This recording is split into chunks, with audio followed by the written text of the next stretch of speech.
Myself Deepti Rangnani, and today we will study spectroscopy, and in this series we will continue vibrational spectroscopy, and in this vibrational spectroscopy today we will study normal modes of vibration या कंपन की सामान्य विधाएं। Vibrational spectroscopy को पढ़ने के लिए हमें कंपन की सामान्य विधाएं पढ़ना ज़रूरी है। इसको समझने के लिए हम एक बहुपरमाणु अणु का मॉडल लेते हैं। अब उस बहुपरमाणु अणु में मॉडल में मान लेते हैं कि जो परमाणु हैं वो गेंदों के रूप में है और वो अलग अलग स्प्रिंग से, जो उनके बॉन्ड्स हैं वो उनके अलग अलग टेंसाइल स्ट्रेंथ की स्प्रिंग से परमाणु आपस में जुड़े हुए हैं। तो जैसे हम एक गेंद को धक्का देते हैं तो सभी गेंदों के ऊपर बल लगता है और सभी जो परमाणु हैं वो उनमें वाइब्रेशन स्टार्ट हो जाता है और ये वाइब्रेशन अलग अलग तरह के होते हैं और उन सभी वाइब्रेशंस को हम, जो नॉर्मल वाइब्रेशंस हैं उनको हम नॉर्मल या फंडामेंटल वाइब्रेशंस कह सकते हैं। और जो नॉर्मल और फंडामेंटल वाइब्रेशंस हैं इनको दो भागों में विभाजित कर सकते हैं, जैसा कि इसमें दिखाया गया है। एक तो तनन और दूसरा बंकन, मतलब स्ट्रेचिंग और बेंडिंग वाइब्रेशन। जो स्ट्रेचिंग वाइब्रेशंस होते हैं एटम्स में वो दो तरह के होते हैं, सिमेट्रिक और एसिमेट्रिक, सममित और असममित। और जो बेंडिंग वाइब्रेशंस होते हैं वो चार तरह के होते हैं, सिजरिंग, वैगिंग, रॉकिंग और ट्विस्टिंग। तो क्या लिया हमने वाइब्रेशनल स्पेक्ट्रोस्कोपी को पढ़ने के लिए? हमने सिंपल मॉडल लिया है अणु का, जिसमें कि जो परमाणु हैं उनको गेंद के रूप में माना है और जो बॉन्ड्स हैं उनको हमने अलग अलग टेंसाइन स्ट्रेंथ वाली स्प्रिंग के रूप में माना है। और जैसे ही हम एक गेंद पे धक्का देते हैं तो सभी गेंदें, एक गेंद पे चोट मारते हैं तो सभी गेंदें अनियमित कंपन करते रखती है। और जैसे जैसे अणु में परमाणु की संख्या बढ़ती जाती है वैसे वैसे अनियमित कंपनों में भी कॉम्प्लेक्सिटी या जटिलता आती है और उनकी संख्या भी बढ़ती है। अब उनमें से कुछ कंपनों को हमने मान लिया कि वो समान हैं, यानी नॉर्मल हैं, और उन नॉर्मल को हमने विभाजित किया। नॉर्मल जो वाइब्रेशंस हैं उनको हमने विभाजित किया दो तरह में, एक स्ट्रेचिंग और दूसरा बेंडिंग। और इन चारों को हमने इन दोनों को विभाजित किया, सिमेट्रिक, एसिमेट्रिक, और बेंडिंग को विभाजित किया चार में, scissoring, waging, rocking and twisting. अब आगे हम पढ़ रहे हैं कि अब स्ट्रेचिंग वाइब्रेशंस क्या होते हैं। तो स्ट्रेचिंग वाइब्रेशंस क्या होते हैं? In this type of vibration the bond length is increase और डिक्रीज। क्योंकि नाम से स्पष्ट है, स्ट्रेच करना। स्ट्रेच करने से क्या होगा कि बॉन्ड की जो लेंथ है वो तो या तो बढ़ेगी या फिर कम होगी रेगुलर उसमें इंटरवल में। There are two type of stretching vibration, दो तरह के स्ट्रेचिंग वाइब्रेशन होते हैं, सिमेट्रिकल और एसिमेट्रिकल, सममित और असममित। सिमेट्रिकल स्ट्रेचिंग क्या होती है? इस तरह की जो स्ट्रेचिंग होती है इसमें बॉन्ड लेंथ इंक्रीज़ या डिक्रीज़ होती है सिमेट्रिकली। और एसिमेट्रिक में क्या होती है? जिसमें कि एक बॉन्ड लेंथ तो इंक्रीज़ हो रही है और दूसरे बॉन्ड की बॉन्ड लेंथ जो हो रही है वो डिक्रीज़ हो रही है। अब नेक्स्ट हम पढ़ रहे हैं वाइब्रेशनल मोड्स में ही बेंडिंग।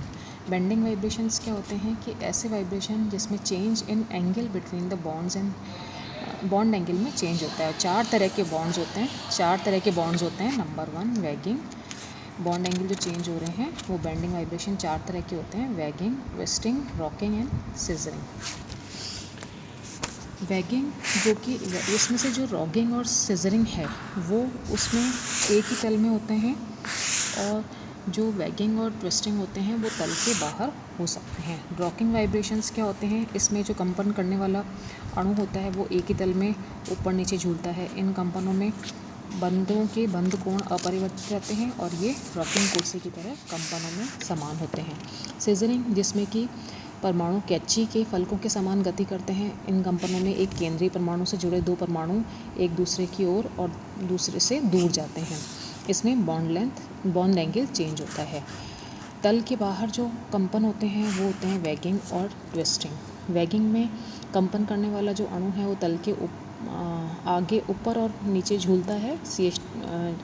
इस कंपन में जो है दोनों परमाणु या तो तल के ऊपर जाते हैं या फिर नीचे जाते हैं। ट्विस्टिंग, जिसमें कि इस गति में दो भाग एक दूसरे की विपरीत दिशा में चलते हैं, कि एक परमाणु ऊपर जा रहा है तल से और दूसरा परमाणु नीचे जा रहा है, जैसे कि इस फिगर में दिखाया गया है।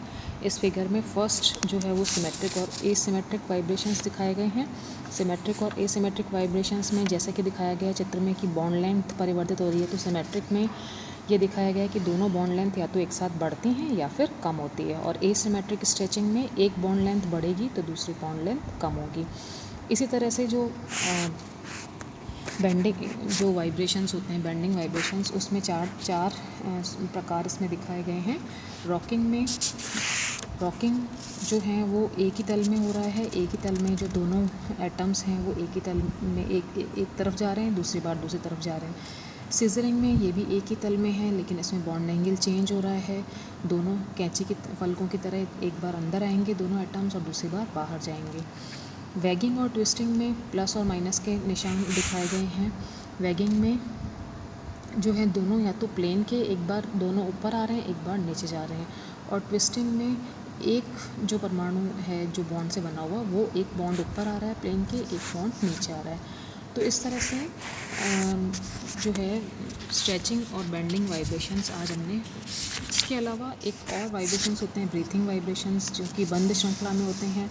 इसमें सारा मॉलिक्यूल, पूरे मॉलिक्यूल के जो सारे एटम्स होते हैं एक बार श्रिंक होते हैं और एक बार बाहर की तरफ जाते हैं।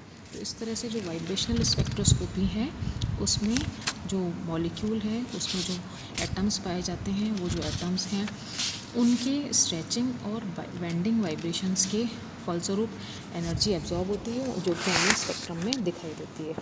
अब इसके द्वारा जो एनर्जी का एब्जॉर्प्शन हो रहा है और जो हमें स्पेक्ट्रम प्राप्त हो रहा है उसकी डिटेल स्टडी हम नेक्स्ट उसमें पढ़ेंगे, कि इसके लिए सबसे पहले हम सिंपल हार्मोनिक ऑसिलेटर मॉडल को यूज़ करेंगे। तो नेक्स्ट टॉपिक हम स्टार्ट करेंगे सिंपल हार्मोनिक ऑसिलेटर मॉडल से। Thank you.